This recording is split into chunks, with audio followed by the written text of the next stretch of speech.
오늘은 당연의 세기 소송하라 라는 말씀을 주제로 함께 말씀을 나눠보려고 합니다. 주제가 되게 멋있죠, 여러분. 설교의 주제가 당연의 세기 소송하라. 제 스타일은 아닌데 제가 원래는 국어 선생님이 꿈이었던 사람이거든요. 그래서 제가 보시는 것과 조금 다르게 좀 시라던가 문학소설 이런 걸 되게 좀 교양 있는 글들이죠. 그런 걸 좀 좋아하는 편입니다. 근데 오늘 제가 어떤 한 편의 시를 읽었는데 그 시에서 나온 제목이에요. 그래서 제가 쓴 제목이라기보다는 시인이 쓴 제목이라 좀 거창하고 그럴듯해 보이는 그런 말씀의 주제가 나왔습니다. 제가 이 시를 요번에 읽고 마음이 너무 큰 묵상이 들었어요. 그래서 이 시간 좀 함께 읽어드리고 싶거든요. 너무 긴 시기 때문에 앞에 부분만 잠깐 읽어드리도록 하겠습니다. 한번 들어보시기 바랍니다. 태어나서 처음으로 시 낭독을 설교 시간에 해보네요.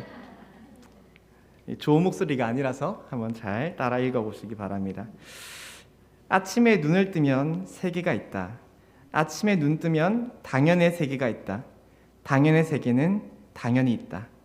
당연의 세계는 당연히 거기에 있다. 당연의 세계는 왜 거기에 당연히 있어야 할 곳에 있는 것처럼 왜 맨날 당연히 거기에 있는 것일까? 당연의 세계는 거기에 너무도 당연히 있어서 그 두꺼운 껍질을 벗겨보지도 못하고 당연히 거기에 존재하고 있다. 이게 그 시의 정말 앞부분만 읽은 것입니다. 되게 쑥스럽고 부끄럽네요. 이 김승희 시인은, 이 시를 쓰신 분이 김승희 시인이시거든요. 근데 이 김승희 시인은 지금 우리가 당연의 세계라는 곳에서 살아가고 있는 사람들이라고 이 시 가운데 말하고 있다는 거예요. 이 시의 제목은 세상에서 가장 무거운 싸움 2입니다. 세상에서 가장 무거운 싸움 2. 1도 있는 것 같은데 1은 아직 안 읽어봤고 2만 읽어봤습니다. 김승희 시인은 그래서 우리가 아침에 눈을 뜨면요, 우리에게 당연한 듯이 당연의 세계라는 것이 눈앞에 쫙 펼쳐지게 된다는 겁니다. 그래서 우리는 그 당연의 세계 속에서 당연한 듯이 일어나고 세수하고 밥을 먹고 또 당연한 듯 출근하고 퇴근하고 당연한 듯 살아가는 게 우리들의 모습이다, 이렇게 말씀을 하고 있습니다. 근데 결국 이 김승희 시인이 우리에게 하고 싶었던 말은 뭐냐면, 우리가 살고 있는 이 당연의 세계예요. 한 번쯤은 우리가 왜 이게 당연하지? 왜 이게 당연한가? 라는 질문을 던져볼 필요가 있다는 거예요. 당연한 듯 살아가는 이 세계 속에, 여러분, 당연한 듯 일어나는 이 세계 속에 왜 이게 당연한가? 그 당연의 세계의 두꺼운 껍질을 한번 벗겨보라 라고 말씀을 하고 있다는 겁니다. 예를 들면 이런 걸 겁니다, 여러분. 우리의 가정을 보시면요, 이 가정 안에는 집안일을 하는 배우자가 있고요, 또 밖에서 돈을 벌어오는 역할을 하는 배우자가 있습니다. 각자의 역할이 정해져 있지 않습니까? 그럼 가령 우리 집에서는 아내가 집안일을 한다고 했을 때요, 보통 가정은 대다수가 아내가 집안일을 하죠. 제가 왜 이렇게 예를 들어 아내가 집안일을 한다고 말씀을 드리냐면, 저희 집 같은 경우는 제가 집안일을 하는 안 사람이고요, 우리 와이프가 바깥 사람이거든요. 그러니까 이게 요즘 가정의 그 구조가 좀 달라지고 있습니다. 그래서 이게 혹시 그런 분들이 계실까봐 예를 들어 이렇게 설명을 하는 겁니다. 아내가 우리 가족들을 위해서 집안일을 하는 그런 가정이라고 생각했을 때, 여러분, 나의 아내가 우리의 가족들을 위해서 아침에 밥을 차리고 집 청소를 하고 자녀들을 양육하고 내가 바깥 일을 잘할 수 있도록 내조를 해주는 것이 우리에게 당연한 일처럼 여겨지게 된다면, 그럼 당연한 일이지, 아내가 해야 할 일이지, 이렇게 여겨지게 된다면요, 그 관계에는 그 어떤 감사도 사랑도 생겨날 수가 없을 겁니다. 그렇지 않겠습니까, 여러분? 내가 내 아내의 헌신을 당연한 일로 여긴다면, 나의 아내가 나의 당연의 세계라는 곳으로 들어오게 된다면, 내 아내는 당연한 사람이야가 되어버린다면 우리는 절대로 나의 아내에게 감사함을 느낄 수가 없게 된다는 것입니다. 그래서 이 김승희 시인은 우리에게 이런 아내를 보면서요, 왜 이게 당연한가? 질문을 한번 해보라는 거예요. 왜 이게 당연한가? 바꿔 말하면 우리의 당연의 세계 속으로 들어와 버린 나의 아내를 이제는 끄집어내 주라는 겁니다. 이제는 끄집어내줘서요, 계속 질문해 보라는 거예요. 내 아내가 집안일을 고생하면서 하는 것이 왜 당연한가? 당연한 건가요, 여러분? 질문해 보라는 겁니다. 내 아내가 내 밥을 차려주는 것이 왜 당연한가? 나의 속옷을 개어주는 것이 왜 당연한가? 그 당연의 세계의 두꺼운 껍질을 한번 이런 질문을 통해서 벗겨내 보라는 말입니다. 그때야 비로소 우리는 아내의 그 가정을 향한 헌신에 대해서 진정으로 감사함을 느낄 수가 있게 될 것이라는 말이죠. 또 이건 반대로 밖에서 돈을 벌어오는 배우자도 마찬가지입니다. 만일 우리의 집에 남편이 돈을 벌어온다면, 여러분, 바깥에서 돈을 벌어오는 일이 당연한 일이 되어버린 나의 남편에게 우리는 절대로 너무 수고했어 여보, 정말 당신이 최고야, 당신이 있어서 나는 너무 고마워, 사랑해, 이런 말들을 내뱉지를 못하게 됩니다. 여러분이 당연의 세계라는 곳은요, 정말 무서울 정도로 우리에게 감사를 없애버리는 공간이 되어버린다는 겁니다. 우리의 당연의 세계 속에 나의 남편이 들어오잖아요. 여러분, 우리는 오히려 많은 돈을 벌어오지 못한다는 이유로 나의 남편과 싸울 수는 있을지 몰라도요, 절대로 나의 남편의 그 헌신에 대한 감사함을 느낄 수는 없게 된다는 거죠. 남편이 당연히 돈 벌어 와야 하는 거니까요, 그거에 그 당연함이 어떻게 감사함이 따라올 수 있겠냐는 겁니다. 그러니까 우리는 나의 당연의 세계 속에 들어온 우리의 남편을 이제는 끄집어내 주셔서요, 왜 남편이 우리의 가정을 위해 희생하는 것이 당연한가? 난 왜 이제껏 그렇게 생각하고 있었는가? 가정을 위한 남편의 희생이 결코 당연하지 않은 것이었음을 깨달아 알 필요가 있다는 것입니다. 사랑하는 여러분, 나의 배우자가요, 집안일을 하는 것은 결단코 당연한 일이 아닙니다. 우리는 그것을 기억하셔야 합니다. 아내가 하는 그 집안일 속에는 나를 위한 헌신과 배려가 담겨져 있어요. 그 집안일에는 나를 위한 그 마음이 담겨져 있다는 겁니다. 근데 그게 어떻게 당연한 일일 수가 있겠습니까? 감사한 일이죠. 나를 위함이 있으니까. 또 나의 배우자가 돈을 벌어오는 일도요, 절대로 당연한 일이 아닙니다. 그건 너무나도 수고스럽고 고생스러운 일입니다. 그 수고와 고생을 우리가 당연한 듯 나의 당연의 세계 속에 넣어버린다면, 여러분, 그거는 가정의 감사함을 없애버리는 참 안타까운 일이 될 수가 있다는 것이죠. 우리는 이렇듯 당연의 세계 속에 들어간 모든 것들을 항상 끄집어내며 살아야 합니다, 여러분. 그 안에 들어간 것들에게 우린 더 이상 감사함을 느낄 수가 없기 때문에 한번 점검해 보시기 바랍니다. 나의 당연의 세계 속에는 지금 무엇이 들어가 있는가? 오늘 말씀이 좀 그런 내용이에요, 여러분. 간단하게만 오늘 말씀을 요약해서 말씀을 드리자면, 저는 여러분, 오늘의 이 사건이요, 오늘 말씀 속 사건이요, 예수님이 우리의 당연의 세계 속에 들어가셨기 때문에 일어나게 된 사건이라고 말씀을 드리고 싶어요. 예수님이 우리의 당연의 세계 속에 들어가셨기 때문에 일어나게 된 사건. 말씀을 보시면 예수님께서는요, 자신의 고향 땅인 나사렛으로 가셔서 고향 사람들에게 말씀을 전하고 계십니다. 근데 여러분, 보통은 우리가 성경을 읽다 보면요, 예수님께서 이렇게 막 어떤 지역에 가서 말씀을 전하시잖아요. 그러면 대부분의 사람들은 그 선포되어진 예수님의 말씀을 듣고 막 놀라움을 느끼고요, 감격을 하고 예수님을 경배하고 따르고 제자가 되고, 그런 일들이 주로 일어나게 됩니다. 그렇지 않습니까? 예수님이 말씀을 너무 능력 있게 전하시니까 저 같은 거랑은 비교도 안 될 만한 놀라운 말씀을 전하시는 게 예수님이시잖아요. 그러면 만일 예수님이 베드로에게 말씀을 전하셨으면요, 베드로가 그물을 집어던지고 예수님을 따르게 된다는 겁니다. 가령 마태에게 말씀을 전하시면요, 마태가 자신의 직업을 내던져 버리고요, 예수님을 따르게 된다는 거예요.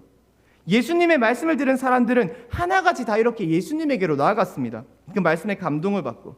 근데 정말 놀라운 게 여러분, 오늘 예수님이 자신의 고향 땅인 나사렛으로 가셔서 말씀을 전하셨는데요, 이게 성경에서 나오는 정말 희한한 내용이거든요. 이 나사렛 동네 사람들만큼은 정말 모든 사람들이 단 한 사람도 예수님의 말씀을 제대로 받아들이는 사람들이 없었다는 겁니다. 정말 특이한 사건이에요, 여러분. 이거 생각을 해보세요. 무려 예수님께서 말씀을 전하신 겁니다. 저 같은 사람이 말씀 전하면 은혜 못 받을 수 있어요. 근데 예수님이 말씀 전하셨잖아요. 그 능력의 말씀이 선포되어진 겁니다. 물론 한두 사람은 줄 수도 있겠죠. 근데 이거는 정말 놀랍게도요, 단 한 명의 사람도 변화되지 않은 사건이라는 거예요. 아무리 설교를 못하는 사람이 설교를 전해도 여러분, 그 중에 한두 사람은 은혜를 받기 마련입니다. 나랑 비슷한 얘기가 나오면 은혜를 받는다는 것이죠. 근데 이건 예수님이 말씀을 전하셨는데 한 사람도 은혜를 받지 못하는 사건이라는 겁니다. 그렇다면 여러분, 왜 이 나사렛 동네 사람들은요, 예수님의 말씀을 단 한 사람도 제대로 받아들이지 못했던 걸까요? 성경에 나오는 모든 사람들이 예수님의 말씀에 감동을 받을 때 왜 유독 이 동네 사람들만, 이 나사렛 사람들만 예수님의 말씀에 감동되지 못하고 은혜 받지 못했던 걸까요? 우리가 오늘 본문의 55절부터 56절의 말씀을 보시면 그 이유를 조금은 유추할 수가 있게 됩니다. 우리 이 말씀을 한번 다 같이 읽어봤으면 좋겠습니다. 읽겠습니다. 이 사람은 목수의 아들이 아닌가? 그의 어머니는 마리아라고 하는 분이 아닌가? 그의 아우들은 야고보와 요셉과 시몬, 유다가 아닌가? 또 그의 누이들은 모두 우리와 같이 살고 있지 않은가? 그런데 이 사람이 이 모든 것을 어디에서 얻었을까? 여러분, 이 마을 사람들이 예수님의 말씀에 감동받지 못했던 이유, 그것은 그들에게 예수님은 어릴 때부터 너무 오랫동안 당연한 듯 봐왔던 친숙한 존재였기 때문이었습니다. 친숙한 존재. 참 아이러니한 이유 아니겠습니까? 친숙한 존재라서 이들은 되려 예수님에게 은혜를 받지 못했다는 거예요. 친숙한 존재가 말씀을 전하면 더 은혜를 받아야 하는데 이 은혜를 받지 못했다는 겁니다. 제가 아는 지인 중에 우리나라에서 정말 설교가 뛰어나시기로 손꼽히시는 어떤 목사님이 계신 교회에 다니는 지인이 있거든요. 그 목사님은 유튜브에 설교를 올리면 정말 많은 사람들이 그 말씀을 들으려고 해서 조회수가 한 수십만 회 정도가 찍힐 정도라고 합니다. 그러니까 정말 설교의 대가라고 인정받는 목사님이라는 겁니다. 저 같은 사람은 유튜브에 설교 올리잖아요, 여러분. 그럼 조회수가 한 10회 정도 나올까 하거든요. 근데 그 중에서 여러분 생각해보면 우리 엄마, 아빠, 장인어른, 장모님 빼야 해요. 그분들은 무조건 보십니다. 그리고 우리 와이프도 있어요. 심지어 우리 와이프는 좋아요만 누르고 보진 않습니다. 그러면 이제 조회수 한 4회 나오는 겁니다, 여러분. 진짜 보는 사람들 따지면 여기 계신 성도님들 중에 한 두세 분 정도 있는 것 같아요, 그죠? 50-60명 중에. 그리고 우연찮게 이제 알고리즘을 통해서 들어가시는 분들. 저 같은 사람은 한 5회, 4회 나오는 거예요, 여러분. 근데 이분은 정말 수십만 명의 사람들이 찾아볼 만큼의 좋은 설교를 하시는 목사님이라는 거죠.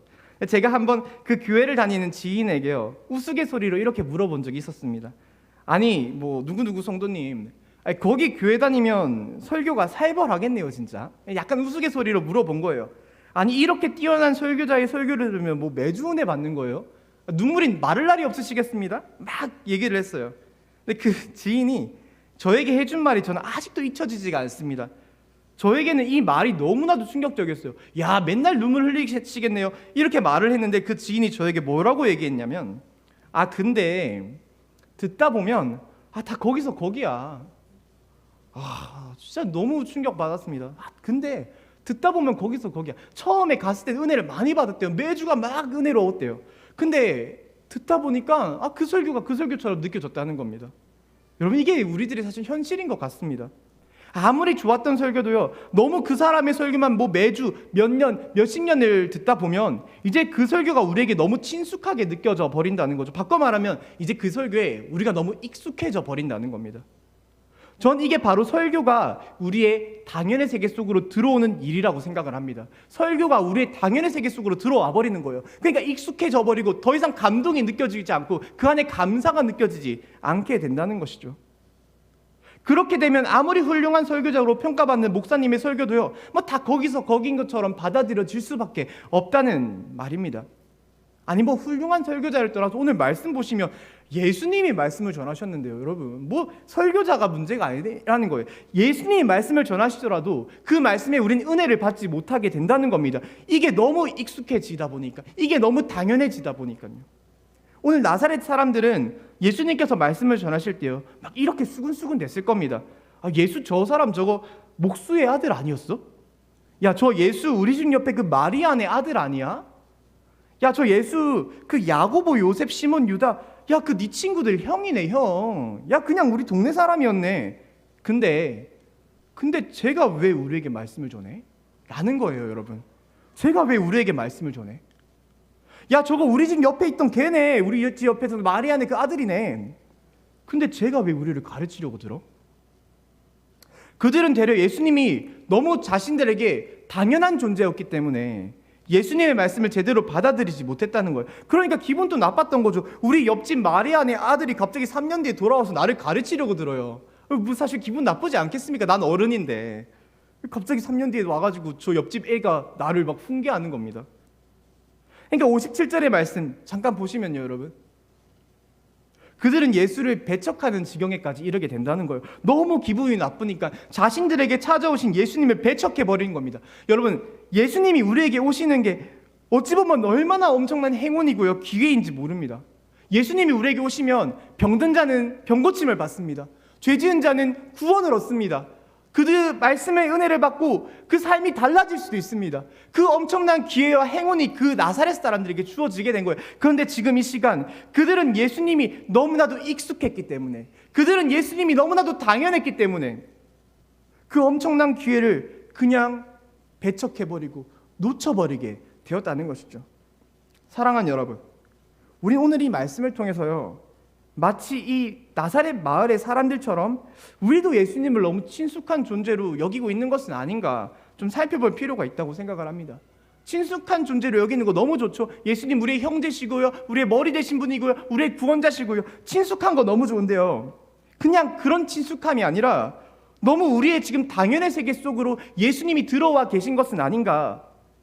마치 내 와이프가 우리의 당연의 세계 속에 들어왔을 때 와이프에 대한 감사함을 못 느끼는 것처럼, 내 남편이, 내 부모님이 내 당연의 세계 속으로 들어왔을 때 부모의 아무런 큰 헌신을 봐도 내가 별 감흥을 느끼지 못하고, 부모님이니까 당연히 그래 주셔야지 생각하는 것처럼요. 지금 예수님이 내 당연의 세계 속에 들어와 계신 것은 아닌가, 우리가 스스로 점검해 볼 필요가 있다는 겁니다. 우리 다음 주면 이제 성탄절 아니겠습니까, 여러분? 우리가 한번 스스로 이러한 질문을 지금 속으로 한번 해보셨으면 좋겠습니다. 여러분, 우리는 이 성탄절을 현재 마음의 기쁨으로 준비하고 계시나요? 이 성탄절을 현재 마음의 기쁨으로 준비하고 계십니까? 혹시 이 성탄절을 준비하시면서 왜 이런 행사 굳이 하는 거야? 너무 귀찮은데, 코로나 때가 좋았지, 이런 마음의 불평을 가지고 계시지는 않으셨습니까? 아니면 그래 어차피 해야 하니까 그럼 우리 목장은 최대한 간단한 걸로 하자, 그냥 이거 그냥 넘기자.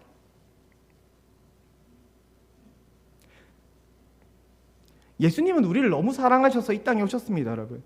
그리고 그 위대하고도 놀라우신 무려 신의 아들이 이 땅에 태어난 사건, 신의 아들이 이 땅에 내려오신 사건, 그것을 우리는 성탄절이라고 부르기로 사회적인 합의를 봤습니다.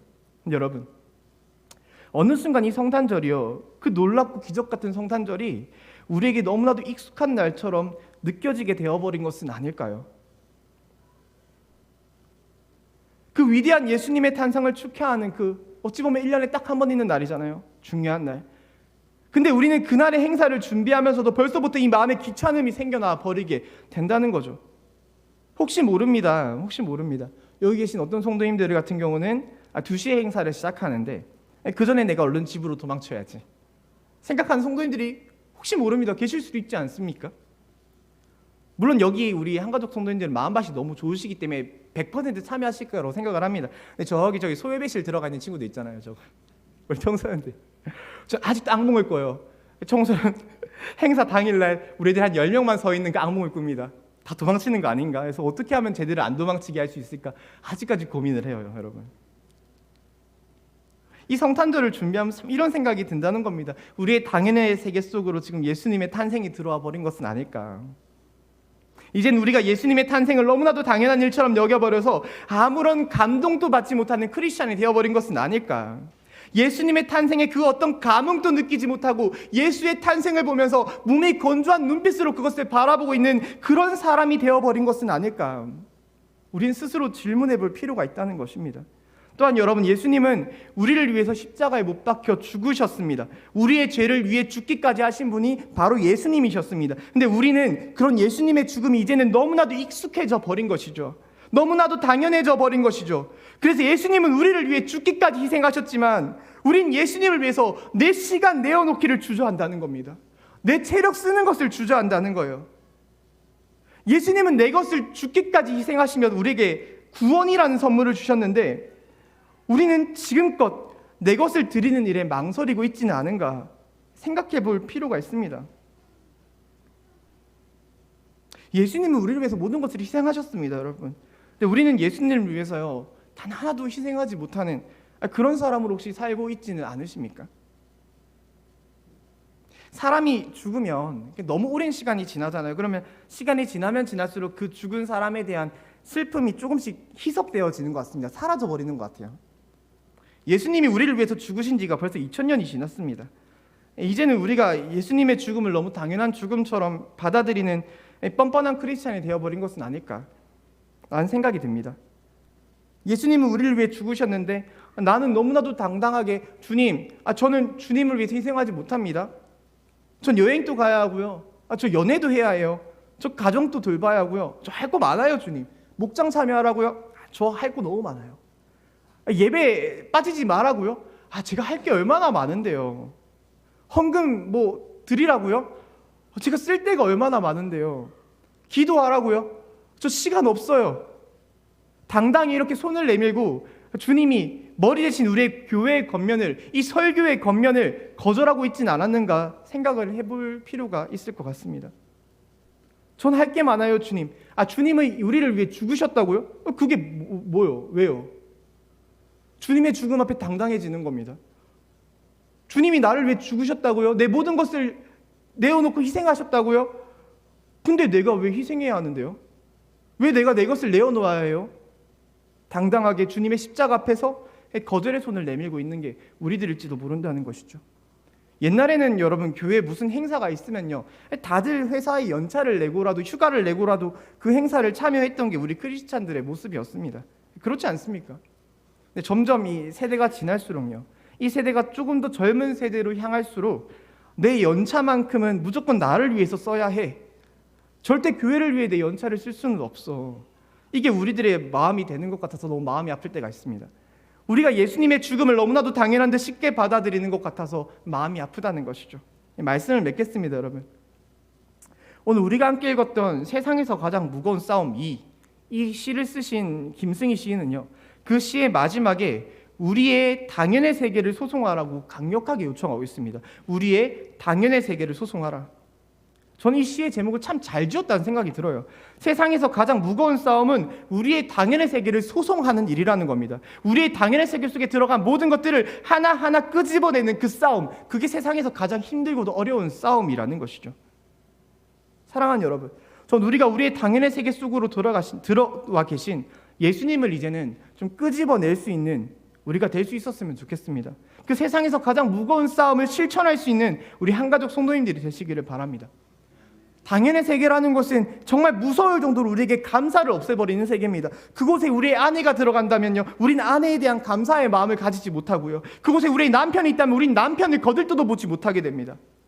그리고 무엇보다 그곳에 우리에게 예수님이 계신다면 우리는 예수님의 성탄을 보고도 불평을 하고요, 예수님의 죽음을 보고도 그래서 뭐 어쩌라고, 죽으셨는데 뭐 나한테 대가라도 내놓으라고, 당신이 좋아서 죽은 거잖아 라고 말할 수 있는 뻔뻔한 사람이 될 수가 있다는 것입니다. 전 지금 이 시간에 우리의 당연의 세계 속에 들어와 계신 예수님을 이제는 그 안에서 끄집어내셔서 정말 예수님을 내 마음의 보좌 앞에 앉히는 주인 삼는 우리 모두가 되기를 강력히 권면드립니다. 우리의 당연의 세계 속에서 예수님이 나오셨을 때 우리를 너무 사랑하셔 이 땅에 오신 그 아기 예수님의 탄생은 우리의 기쁨이 될 것입니다. 예수님이 십자가에 흘리신 그 피 한 방울은 우리의 눈물이 될 것입니다. 그리고 우리의 주님을 향한 헌신과 희생의 고백이 될 것입니다. 제가 이제 사실 원래 기도를 하려고 했었거든요.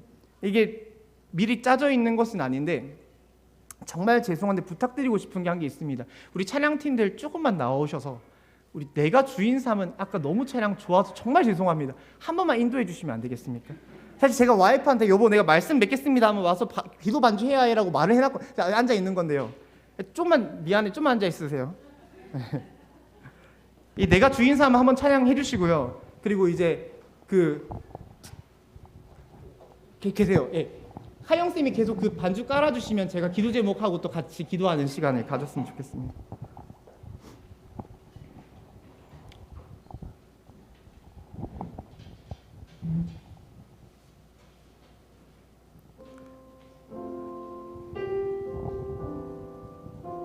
우리 함께 부르겠습니다. 인도는 팀장님이 해주시기 바랍니다. 사랑합니다. 바로 그냥 찬양하겠습니다. 내가 주인 삼은 모든 것 내려놓고 내 주 대신 주 앞에 나가 내가 사랑했던 모든 것 내려놓고 주님만 사랑해 내가 주인 삼은 모든 것 내려놓고 내 주 대신 주 앞에 나가 내가 사랑했던 모든 것 내려놓고 주님만 사랑해 주 사랑 주 사랑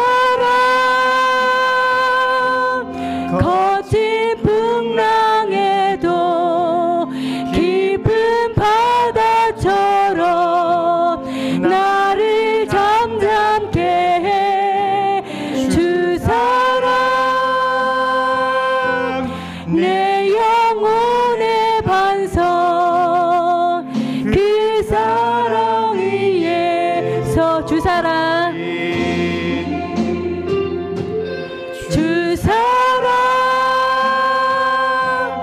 거친 풍랑에도 깊은 바다처럼 나를 잠잠케 해 주사랑 내 영혼의 반석 그 사랑 위에 서리. 지금 이 시간 우리가 주님께 기도했으면 좋겠습니다. 이 기도 제목을 가지고 기도했으면 좋겠는데요, 여러분 통성으로 기도했으면 좋겠습니다. 첫 번째, 우리가 지금껏 이 성탄 행사를 준비하면서 얼마나 내 마음 가운데 불평을 가지고 있진 않았는가, 나의 모습을 돌이켜보고요 회개하는 시간이 되었으면 좋겠습니다. 주님 죄송합니다. 아기 예수의 탄생을 바라보며 나는 불평하는 마음을 가졌고 나는 귀찮다는 마음을 가졌습니다. 그런 나의 마음을 용서하여 주시고 내가 주님께 지금 이 시간 무릎 꿇습니다. 내가 주님 정말로 주님을 위해 사는 사람 되겠습니다. 내가 주인 사람 모든 것들을 내려놓고 주님을 위해 헌신하고 평생을 섬기는 사람 되겠습니다. 우리 한번 이 시간 주일 예배 시간이 처음인데 주여 한번 크게 부르짖음으로 주 앞에 나아가는 시간 되길 바랍니다. 주님께 그런 기도 제목 가지고 나아가겠습니다. 부르짖습니다. 주여! 아버지, 우리가 주 앞에서 기도하는 이 모든 기도를 들어주셔서 아버지, 내가 주인 사람 모든 것들을 내려놓고 주님께 나아갈 수 있기를 바랍니다. 우리 한가족께 모든 성도인들의 마음에 응어리지었던 모든 기도의 제목들이 지금 이 시간 나아갈 수 있기를 바랍니다.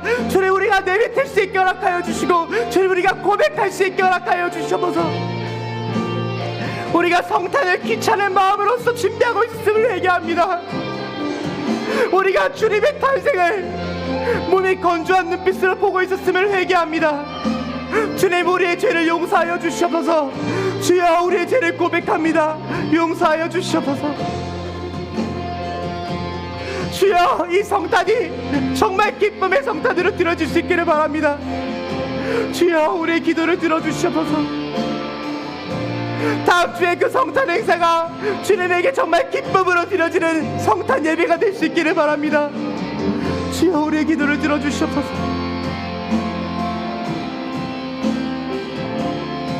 주님, 그리고 또한 우리가 이제 결단합니다. 아버지, 우리가 결단합니다. 주님, 우리가 주님께 결단합니다. 앞으로 내가 주님에게 당당히 거절의 손을 내밀며 주님, 나는 내가 할 게 많습니다. 주님, 내가 쓸 게 많습니다. 제가 누릴 게 너무나도 많이 있습니다. 주님께 드릴 것이 없습니다. 말하지 않는 우리가 될 수 있게 허락하여 주시옵소서. 우리가 주님 앞에 언제나 주님 내가 드리겠습니다. 내가 주님의 죽음 앞에 희생 앞에 그 무엇도 아낄 것이 없습니다. 내가 주님께 내 모든 것을 내어드립니다. 고백할 수 있는 우리가 되게 하소서. 주여,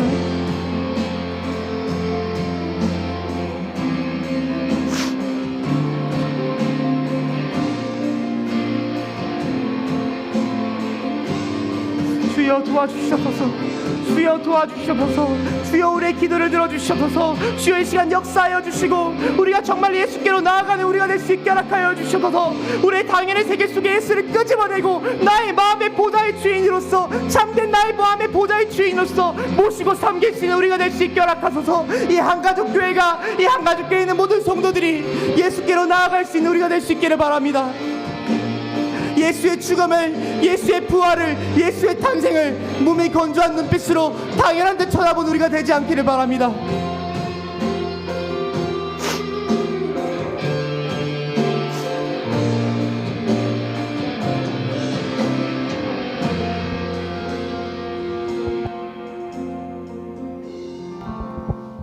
사랑과 긍휼이 풍성하신 하나님 아버지, 오늘 이 시간 우리는 예수를 나의 당연의 속에 끄집어내 내 마음의 보좌에 앉히라는 주 하나님의 말씀을 들었습니다.